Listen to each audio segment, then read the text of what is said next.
live in a world where we get constantly bombarded with perspectives, teachings and points of view. What to believe, who to listen to. Here, I will provide some alternative perspectives. Here, you are encouraged to check for yourself, form your own informed opinions and make up your own mind. From the spiritual to the mundane, join me every week as I dive into some of the biggest and smallest issues facing us all. Hello and welcome to the vodcast of Laird John. Well folks, welcome to me and welcome to you once again. This is the vodcast of Laird John. And what will we talk about today? Now, if I were paranoid, it just seems like everything that's been happening in the, not just the last couple of years, but literally the last sort of 10, 15 years. A lot of people would argue decades and a few people would argue a couple of 100 years, but I'm just going to stick to the last sort of 10 years or so. What seems to have been happening is that one thing after another, things that have cropped up for us in the world have resulted in more and more polarization. So what do I mean by that? Well, when you look at some of the sort of major events of the world over the last 10 years or so, many of these things have resulted in, people, not just in one country here or there, but people across the globe, especially in the sort of major developed countries, the people in those countries have become more and more polarized to the point where families aren't talking to each other anymore, neighbours aren't talking to each other anymore, friendships are breaking up. Now, obviously, that isn't happening on every street corner, in every block, in every building around the world. I don't want to exaggerate this beyond all proportion. I am saying that generally across the board, there's been a lot more polarization, and it seems that people are holding such strong views about certain things that, it's not just a case of they won't agree to disagree. It's more the case that they will hate those who disagree. And so along with the polarization, there's also been an increase in hate. Now, I'm not talking about hate crimes. I'm not talking about any of that in particular at the moment. I'm just talking about general hate between different political divides, between different perspectives, between one point of view and another. Those who hold one view hate those who hold the opposite view. And so there's a couple of examples of this that I'll sort of glance over just to give them, an impression of what it is I'm talking about. So the first one, is, all of these are obvious, but the first one is very obvious to mention, the Trump presidency. So here I am in Scotland, and the Trump presidency didn't necessarily have to mean a great deal to me. But here I sit in a country that is still divided over it to some extent. It might not be as bad in the UK as it is in the United States in many respects, but there is still a lot of polarization and there's still a lot of different points of view and people not talking to each other because they have a different point of view from each other.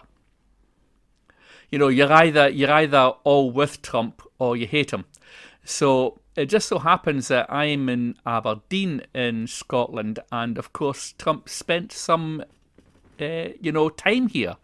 Didn't he? He has investments in Scotland. He has a golf course not far from where I'm sitting here, talking to you guys. And I can remember seeing his helicopter flying overhead now and again when I was walking along the beach. Now, I'm not going to say how I responded to the sight of his helicopter flying overhead. It wasn't always very friendly, but that's, again, that's because I'm not perfect either, and I'm asking things of you that have also been a struggle for me. So I had this impression of Trump flying his helicopter overhead, looking down on the the scumbag peasants and turning his nose down at him, because he was a millionaire business owner who owned a fancy golf course, and I was, the nothing dude walking along the street.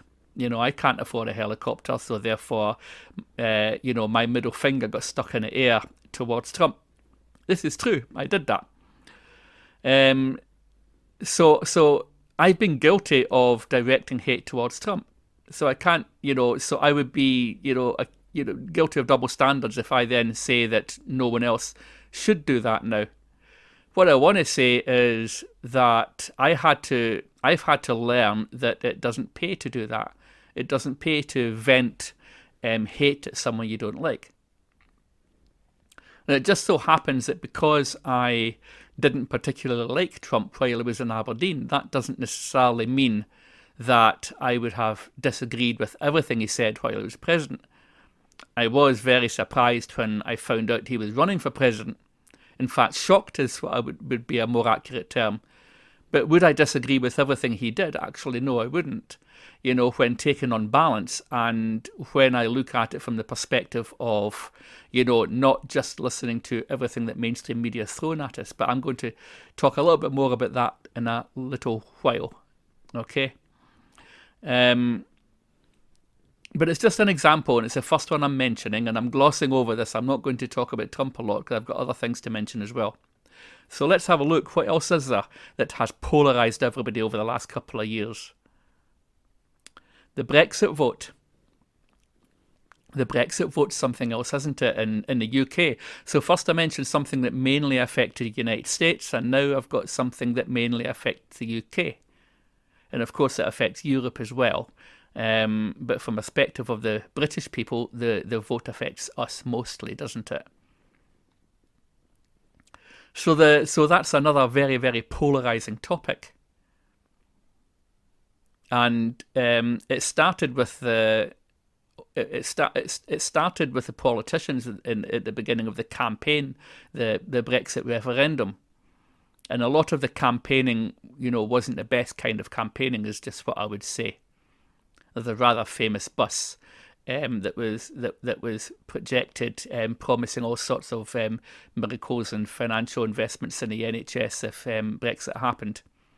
And of course, Brexit has happened, and the investment hasn't, and so that leaves a lot of people feeling a little bit betrayed by a promise that wasn't kept. On the other hand, a lot of people who believe in Brexit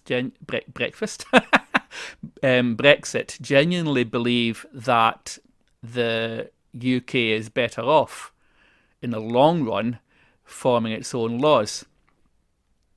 So I'm not going to get into the debate about it. This is just another example of polarisation, and where polarisation has happened in the UK over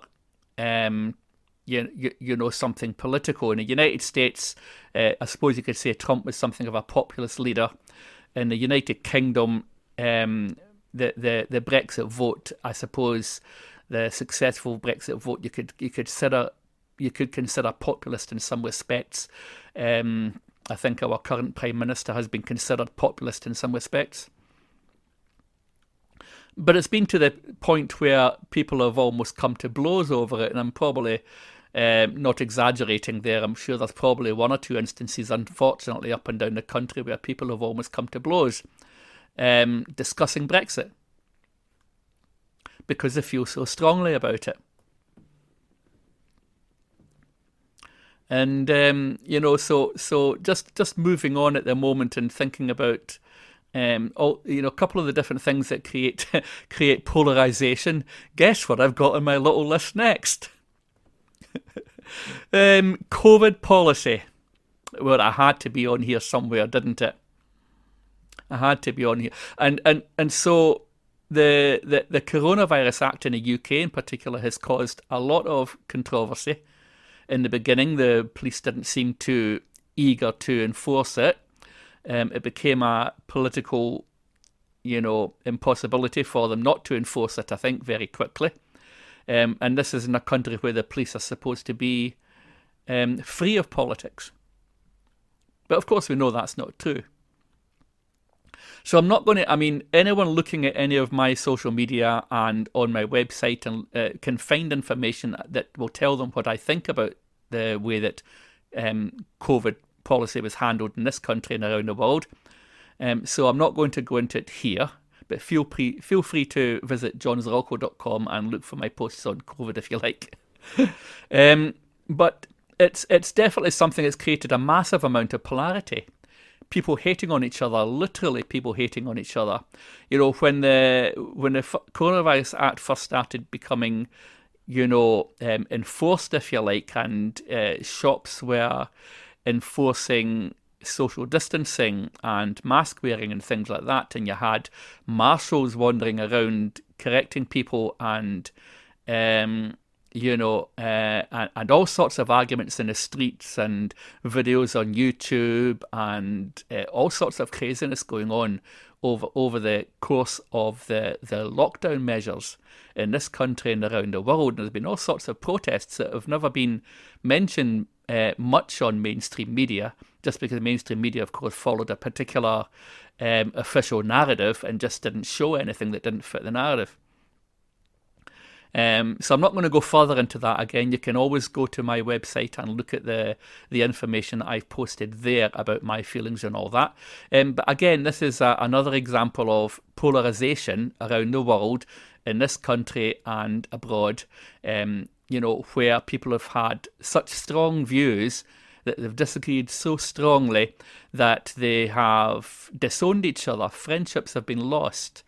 Family members have disowned each other. Marriages have practically broken down or completely broken down, with one spouse vaccinated, one spouse not. And it's gone really crazy. And still now, even though most of the measures have been relaxed at this point, there's still a lot of discussion, there's still a lot of polarity, and still a lot of disagreement. And still it goes on. And of course, I'll say very little about it at the moment, but the monkeypox thing seems to be the next one in line for that. And there's already Facebook groups. Facebook groups, I'm trying to say, popping up all over the place about monkeypox and how there's a perspective that could be the new coronavirus, that there'll be vaccines for that they'll be trying to push and all the rest of it. So there'll be potentially that argument next. Now, just one more before I go into what I think about all this. And it's very close to home for me, being in Scotland. And that is the Scottish independence movement. And it just so happens that in Scotland, the independence movement has been very strong, obviously, over the last decade or so, in particular with us having an SNP government in Holyrood, with the dying a death of the Labour Party in Scotland. And the amount of venom unleashed by, and it again, it doesn't really matter what I think of independence politically, and I've been in both sides of the camp at different times. I've considered it, I've had an open mind about it, and I did vote for it at the last referendum just for transparency. But the amount of venom spewed forth towards, one camp by another, if they happen to disagree with you, in particular, the amount of venom spewed forth by the more fanatical SNP supporters that are out there towards people who don't believe in independence, and in particular directed at anything Westminster based and the British government, the United Kingdom government. And of course, it's an amazing opportunity for that to happen in Scotland, because before the death of the Labour Party in Scotland, Scotland was always sort of considered to be the closest thing to a socialist country you'll get in the UK. So it was certainly a Labour part of the UK. Scotland tended to vote Labour all the time. And so most of the people in Scotland, the working class people in Scotland in particular, tended to have left of centre political views. And so since we've had a Tory government for quite a while at Westminster, it's a very easy target for the SNP in Scotland and for others in Scotland who want independence to vent venom at. But it's not just there. It doesn't stop there. It's the amount of venom sprayed towards people who just don't agree with their point of view. Now you can just, I only have to look at my own friends group, and there's people in my own friends group who spray venom regardless of their political view on independence, but still spray venom at the Tories right, left and centre just because they're Tories. I've seen memes that say, anyone who votes Tory is either rich or stupid. Because the perspective is that anyone who is conservative, has to somehow just believe in hoarding wealth for the rich and taking away from the poor. The principle that's being supported allegedly by the Tories is the rich get richer and the poor get poorer. And that's a perspective that's rife in Scotland right across the board. And until that problem in Scotland is resolved, this problem is just going to drag itself out. But unfortunately, this is a situation that is not going to resolve itself any more than the hatred by certain quarters for Trump is going to resolve itself any more than the hatred for people who voted against Brexit will have for Brexiteers. Any more than the hatred directed towards people who haven't had the vaccine or didn't believe in the lockdowns by those who did. These issues are not going to resolve themselves until people start stepping away from the polarization that's been happening, until people start stepping away from the hate. It doesn't matter what side you're on, and you can probably guess by some of the things I've said, what some of my perspectives are, but that's not really what the point is at the moment, and it's not my opinion on these things that is important, for this podcast. What's important here is my suggestion that what we really need to do is reduce polarization. We need to step away from the hate that's been building up over the last 10 years in particular. Whatever's happened in the last 100 years or 200 years, and a lot of people want to say that this situation dates back many, many decades, and it's all part of a big plan and things like that, and there's all sorts of conspiracy theories, some of which will have basis in truth and some of which will be rubbish.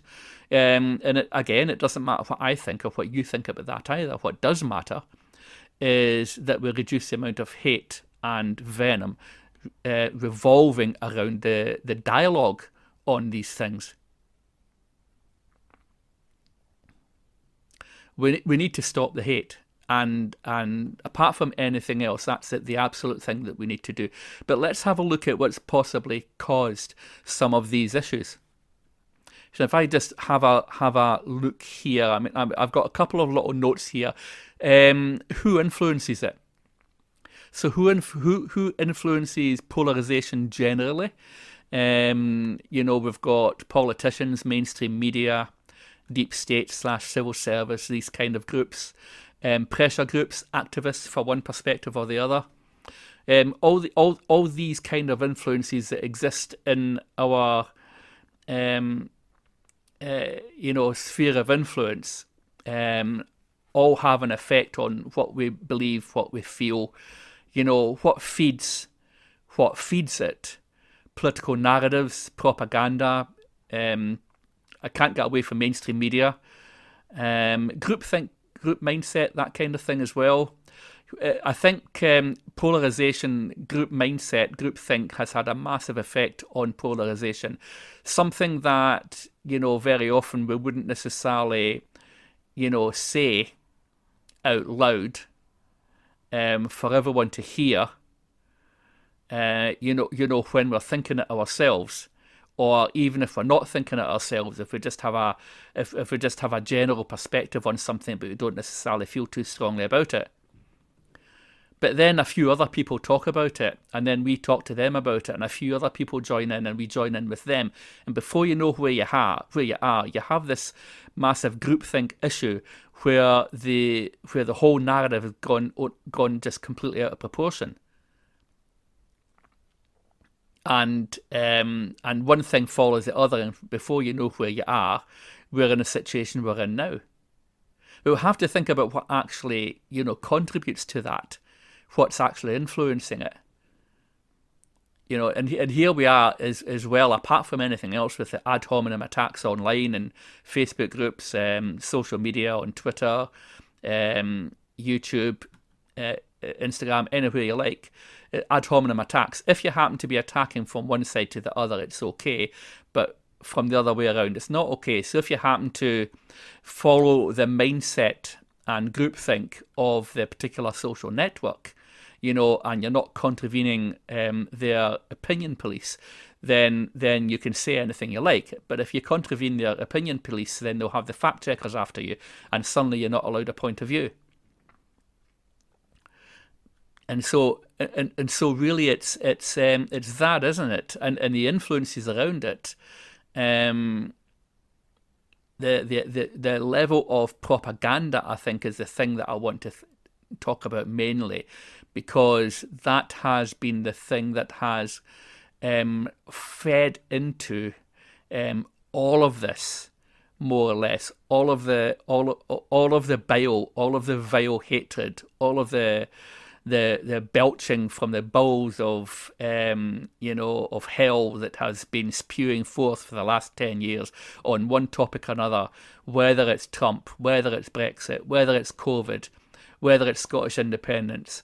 All of it comes from the propaganda that's directed at us all from those with the means and the will to do it.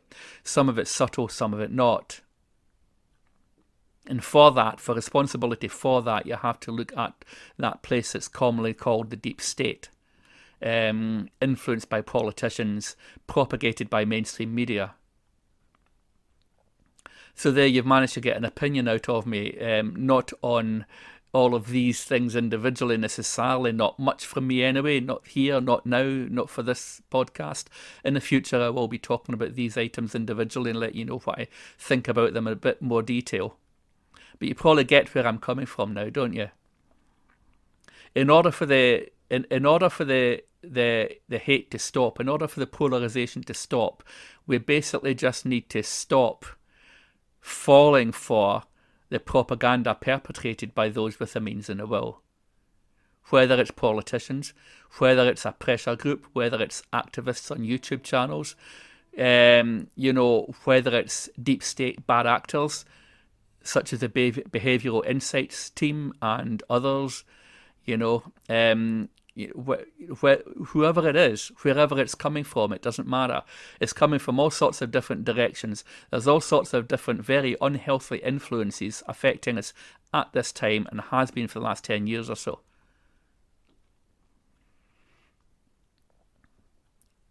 So we need to take a step back from listening to all these people. And that includes me, of course. You could think that I'm talking a load of rubbish, and that's perfectly fine. But if you've reached this far into this podcast, then hopefully you're getting a gist of where I'm coming from, and hopefully you understand that what I'm not trying to do is tell you what to think or how to feel. I'm not doing that. All these other people, the propagandists, the Behavioural Insights team, the governments, the Scottish government, the UK government, the US government, the Australian government, the Canadian government, look no further than basically the original Five Eyes group, and you'll find out you'll see the main perpetrators of all this is the deep state and the governments of the countries that make up the Five Eyes arrangement. Therein lies the full responsibility for what's happened with COVID around the world. Therein lies full responsibility for the measures that have been implemented and the craziness that we've tolerated for 2 years. Therein lies responsibility for the information that we've been fed for the last 10 years over everything from the Brexit vote to the Trump presidency. This is what we're fighting. We're not fighting one opinion or another. Or we shouldn't be. We shouldn't be fighting the person who disagrees with us. We should be fighting the propaganda. We should be telling them all to bog off. We should not be listening to them. So this is my message for this podcast. Stop listening to the government. Stop listening to mainstream media. Stop listening to the Behavioural Insights team. Stop listening to anything that Sage has ever said and anything they may say if they ever get regrouped.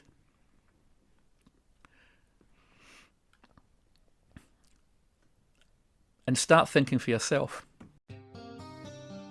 I hope you really enjoyed this episode. If you did, please share far and wide so others can benefit too.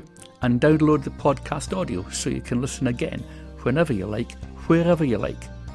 You can also subscribe to my channel, view and comment on all vodcast episodes by visiting lairdjohn.com. Thanks for listening to the vodcast of Laird John. I've been your host, John McVey.